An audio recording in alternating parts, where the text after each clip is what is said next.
नमस्कार दोस्तों। पिछले 3 वीडियोज में हमने ईशावास्य उपनिषद पर चर्चा की। आज हम मुंडकोपनिषद पर चर्चा करते हैं। मुंडकोपनिषद में मुख्य रूप से परा अपरा विद्या का ज्ञान, ब्रह्म के स्वरूप का ज्ञान, आत्मा और परमात्मा का संबंध और ब्रह्म की प्राप्ति का मार्ग बतलाया गया है। तो चलिए शुरुआत करते हैं। किसी भी कार्य के प्रारंभ में सबसे पहले हर धर्म ग्रंथ में शांति पाठ दिया जाता है। तो मुंडकोपनिषद में भी एक शांति पाठ है। ये शांति पाठ आपने बहुत बार सुना होगा। चलिए चर्चा करते हैं।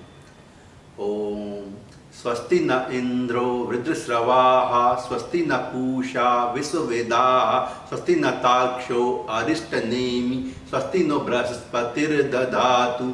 ओम शांति शांति शांति। तो ग्रंथ की शुरुआत में सबसे पहले पूरे विश्व के कल्याण की प्रार्थना की गई है। कहा गया है, हे इंद्र देवता, स्वस्ति न इंद्रो वृद्धश्रवाः।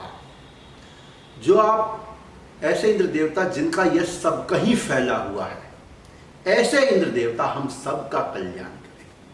स्वस्ति ने पूषा विश्ववेदाः, संपूर्ण जगत को जानने वाले पूषण देवता हम सब का कल्याण करें।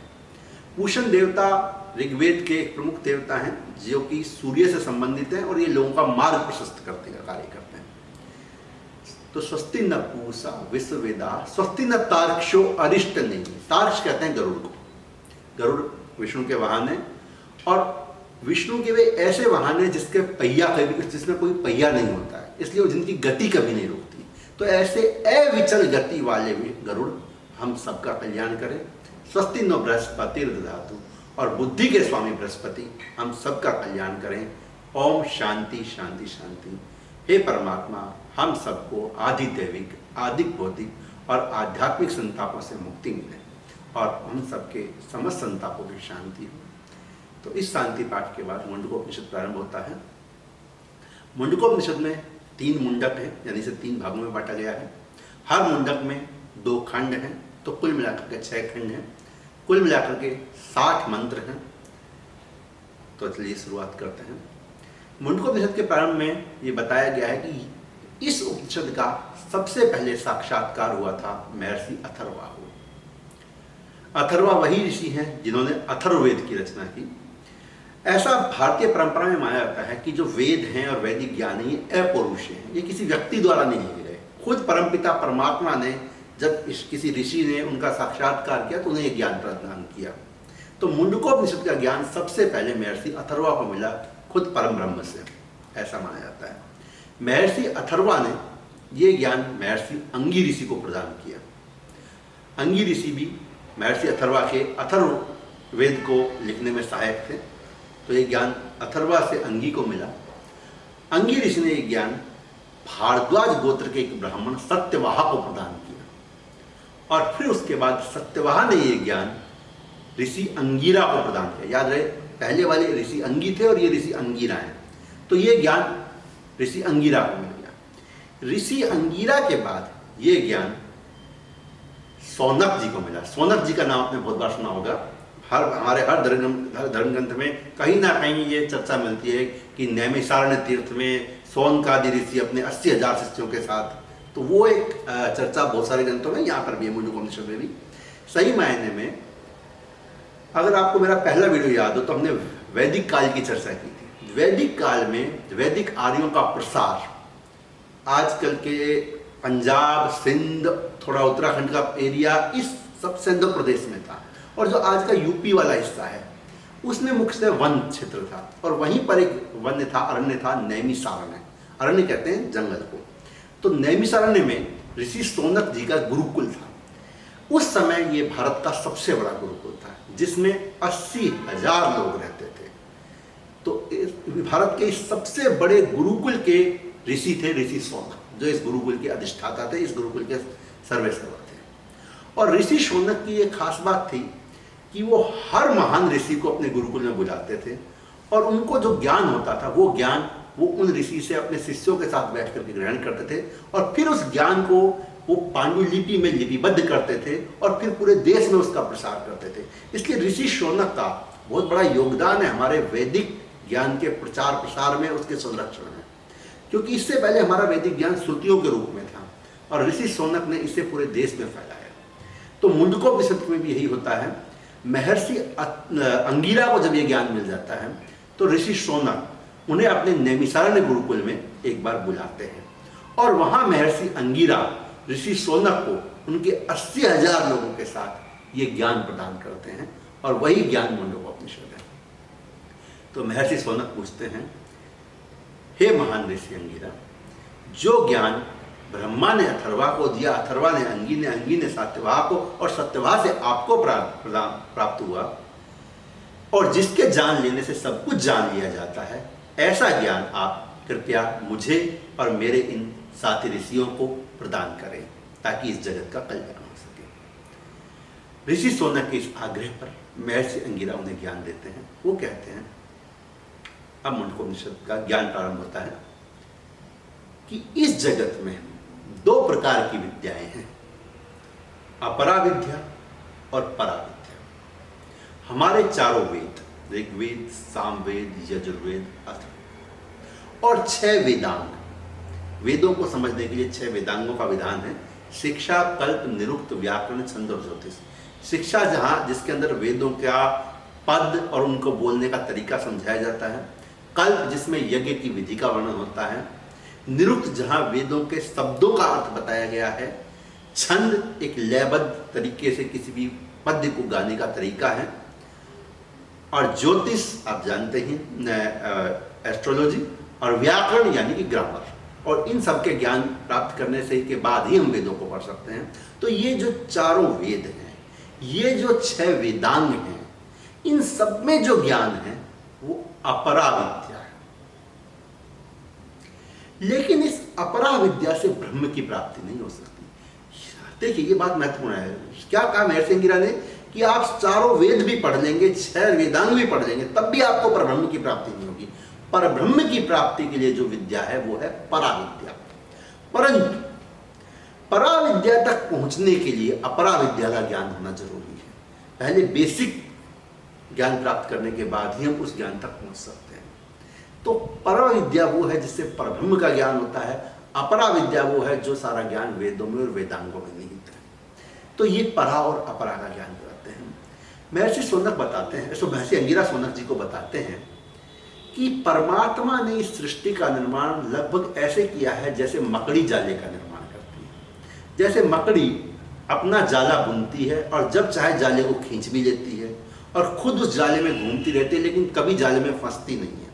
उसी तरह परब्रह्म ने इस जगत का निर्माण किया है। ये जगत उस ब्रह्म का जाल है जिसके अंदर ब्रह्म कभी उस जाल में रहते हुए भी फंसता नहीं है और जब चाहे इस जाल को वापस खींच सकता है।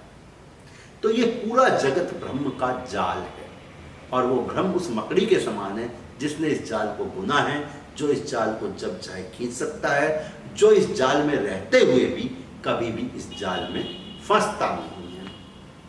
तो ये परब्रह्म है।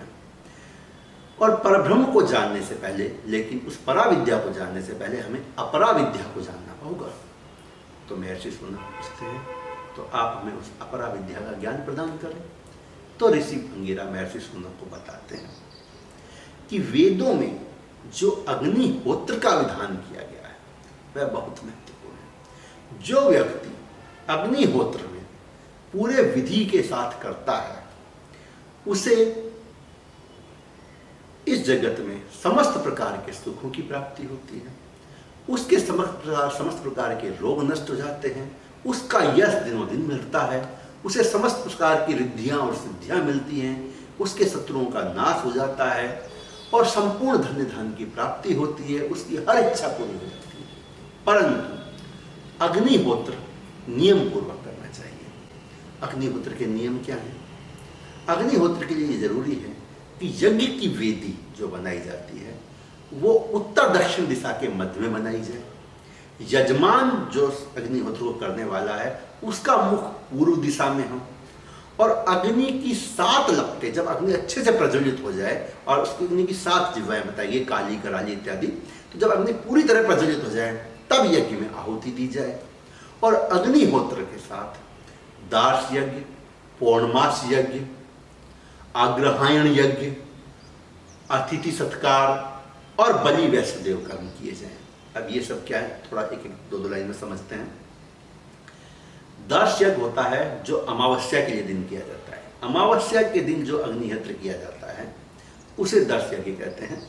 इसके अंदर पहली आहुति देवताओं को दी जाती है, दूसरी आहुति पितरों की और तीसरी आहुति प्राणी मात्र के और संपूर्ण जगत के कल्याण के लिए दी जाती है। देखिए भारतीय दर्शन की ये कितनी अच्छी बात है कि हाँ, स्वार्थ भावना नहीं है। जब भी हम कोई आहुति देते हैं संपूर्ण जगत के कल्याण के लिए देते हैं। इसी तरह पौर्णमास यज्ञ सेम उसी तरह से जो अमावस्या को किया जाता है वो पूर्णमासी के दिन किया जाता है। तीसरा यज्ञ होता है अग्रहायण यज्ञ। मांगसिर के महीने में अग्रहायण यज्ञ किया जाता है जब नया अन्न पक के तैयार हो जाता है। तो जब नया अन्न घर में आता है तो किसी भी गृहस्थ द्वारा या किसी भी व्यक्ति द्वारा स्वयं अन्न का भोजन करने से पहले दूसरों को भोजन कराना और दूसरों की आहुति निकालना और दूसरों को भोजन कराना वो इम्पोर्टेंट है। तो इसके लिए कहा गया है कि अग्रहायण यज्ञ में एक भाग सबसे पहले देवताओं के लिए निकालें, जिससे दूसरा भाग अपने पितरों के लिए निकालें, तीसरा भाग प्राणी मात्र के लिए आहुति दें और उसके पश्चात जो अन्न है वो दीन दुखियों को, गरीबों को भोजन कराएं, अतिथियों को भोजन कराएं, उसके पश्चात स्वयं भोजन करें, फिर उस अन्न का खुद उपयोग करें। ये है आग्रहायण। चौथा है अतिथि सत्कार। आपके घर से कभी भी कोई अतिथि नाराज होकर ना जाए, उसके सत्कार में कोई कमी ना हो। भारतीय संस्कृति में अतिथि सत्कार पर बहुत जोर दिया जाता है। जब भी कोई अतिथि आए वो आपके घर से भूखा ना जाए, उसे पर्याप्त भोजन कराया जाए। और पांचवा है बलि वैष्णदेव। बलि वैष्णदेव बेसिकली गृहस्थ के लिए है। बाकी जो यज्ञ है मुख्य रूप से ऋषि या विद्वान लोग करते हैं। ये गृहस्थ के लिए एक साधारण तरीका है बलि वैष्णदेव। इसमें कहा गया प्रतिदिन भोजन बनने के पश्चात, जब आपका भोजन घर में तैयार हो जाता है, व्यक्ति को स्वयं भोजन नहीं करना चाहिए। उसे खुद से पहले 5 अन्य लोगों को भोजन कराना चाहिए। एक भाग निकालिए आप पशु पक्षियों के लिए, जो आप पशु पक्षियों को भोजन कराया, जैसे आप कुत्ते के लिए, चिड़िया के लिए, किसी पशु पक्षी के लिए। एक भाग पशु पक्षियों का, एक भाग गाय का आप निकालिए, गाय के लिए एक रोटियां बनाते हैं। एक भाग अतिथि के लिए रखिए, आप अतिथि को भोजन कराइए। एक भाग पितरों के लिए, अपने घर के बुजुर्गों को सबसे पहले कराएं। एक भाग देवताओं के लिए, कोई ब्राह्मण है, कोई दीन दुखी है, उसके लिए कराएं। और इन 5 को भाग निकालने के पश्चात आप स्वयं भोजन ग्रहण करें। ये हमारा नित्य प्रतिक्रम होना चाहिए। एक गृहस्थ को स्वयं भोजन करने से पहले, ताकि सबका ध्यान रखना है। कितनी कल्याण भावना से युक्त है हमारी ये परंपराएं। समय के साथ इस परंपरा में जो गृहस्थ परंपरा थे बलि वैष्णदेव, उतना सब करना संभव नहीं रहा, तो लोगों ने इसका शॉर्टकट अपना लिया। आपने बचपन में सुना होगा बहुत बार कि घर पे महिलाएं गाय की रोटी, कुत्ते की रोटी निकालती, लेकिन बाद में वो एक कोर करती थी। उपले के ऊपर आग लगा करके उसमें घी और मीठा डाल दिया और जी हमने सबको, बस बाकी सबको भोजन करा दिया। तो वो एक शॉर्टकट है और इसको कुछ लोग वैश्वानर भगवान बोलते हैं। सही मानिए ये वैश्वानर अग्नि है, इसको वैश्वानर यज्ञ कहा जाता है, या वैश्वानर यज्ञ में आहुति दे रहे हैं। तो ये 5 प्रकार के यज्ञ जो नियम पूर्वक करता है प्रतिदिन, और ये सब यज्ञ करने हैं 12 बजे से पहले, मध्याह्न से पूर्व कर देना चाहिए। तो इतना भी यज्ञ जो चढ़ते सूरज के समय यज्ञ किए जाते हैं। तो जो व्यक्ति इन यज्ञों को नियमित रूप से करता है, उस व्यक्ति को समस्त प्रकार की उसकी इच्छाएं पूर्ति होती है, उसे समस्त सुख मिलते हैं, और वो 7 लोकों को पार करके, हमारे यहाँ 7 लोक बताए हैं पृथ्वी लोक से लेकर ईश्वर लोक तक, वो समस्त 7 लोकों को पार करके अंत में परम लोक को प्राप्त होता है। परंतु यहाँ महर्षि मीरा कहते हैं, परंतु फिर भी ये विद्या अपरा विद्या ही है। इतना सब पा करके आप तमाम भौतिक सुखों को पा करके भी आप ब्रह्म को नहीं पा सकते। इतना सब करके भी आपको जन्म मरण के चक्र से मुक्ति नहीं मिलेगी। इन सब चीजों से आप सांसारिक भौतिक सुख पा सकते हैं। आप मृत्यु के बाद स्वर्ग की प्राप्ति कर सकते हैं, परम लोक पा सकते हैं, परंतु जन्म मरण के चक्र से मुक्ति और ब्रह्म के साथ साक्षात्कार अगर करना है तो उसके लिए आपको पराविद्या को जानना होगा। तो ऋग्वेद के अथर्व मुंडकोपनिषद के पहले मुंडक में महर्षि अंगिरा ने महर्षि सोना को अपरा विद्या का ज्ञान प्रदान किया। इसके दूसरे मुंडक में वो परा विद्या का ज्ञान देते हैं, जहाँ आत्मा और परमात्मा का ज्ञान दिया जाता है, और तीसरे मुंडक में फिर परमात्मा की प्राप्ति का साधन बताते हैं। तो आज हम पहले मुंडक की चर्चा इस वार्ता को समाप्त करते हैं। दूसरे और तीसरे मुंडक की चर्चा हम नेक्स्ट वीडियोज में देखेंगे। तब तक के लिए नमस्कार, धन्यवाद, ओम शांति।